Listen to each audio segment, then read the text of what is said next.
بسم اللہ الرحمن الرحیم۔ السلام علیکم رحمۃ اللہ وبرکاتہ۔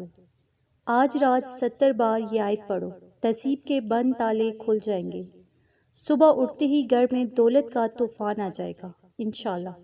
نبی کریم صلی اللہ علیہ وآلہ وسلم نے فرمایا کہ ہر چیز کی طہارت اور غسل ہوتا ہے، اور ایمان والوں کے دلوں کے زنگ سے طہارت مجھ پر درود پڑھنا ہے۔ اس کی برکت سے اور اللہ کے حکم سے آپ کے گھر میں رزق کی رزق نازل ہوتا ہے۔ اس کی مرضی کے بنا ایک پتہ بھی نہیں ہلتا، اور وہ جب چاہتا ہے زمین کو ہلا کر رکھ دیتا ہے۔ اللہ جسے چاہے زیادہ رزق سے نواز دے اور جسے چاہے تنگ دست کر دے۔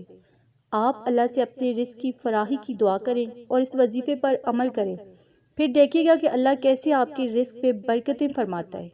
تو ناظرین، یہ وظیفہ آپ نے عشاء کی نماز کے بعد کرنا ہے، اور اس آیت کو جو کہ درجہ ذیل ہے 70 مرتبہ پڑھنا ہے۔ 3 مرتبہ درود پاک اول آخر پڑھنا ہے، اور اللہ پاک سے آخر میں دعا مانگنی ہے۔ اس عمل کو 9 روز تک کرنا ہے انشاءاللہ۔ اس آیت کی برکت سے اور اللہ کے فضل و کرم سے آپ کے گھر میں بے تحاشا رزق کا اضافہ ہو جائے گا۔ اللہ آپ کے دسترخوان کو وسیع فرما دے گا۔ اللہ آپ کو غنی اور مالدار کر دے گا۔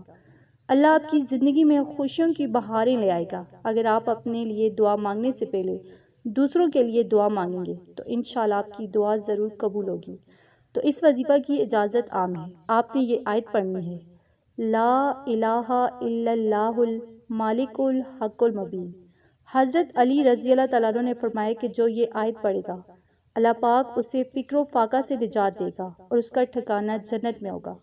یہ آیت رزق دولت کے لیے بہت ہی لاجواب ہے۔ اگر آپ رزق کی تنگی کا شکار ہیں، بے روزگار ہیں، تو 70 مرتبہ اس آیت کو سونے سے پہلے لازمی پڑھیں یا صبح فجر کی نماز کے بعد پڑھیں، تو انشاءاللہ غیب سے رزق ملنا شروع ہوگا، رزق کے اسباب پیدا ہوں گے۔ تو اگر آپ کو ویڈیو اچھی لگی، اسے آپ نے لائک کرنا ہے، شیئر کرنا ہے اور چینل کو سبسکرائب کرنا ہے۔ جزاک اللہ۔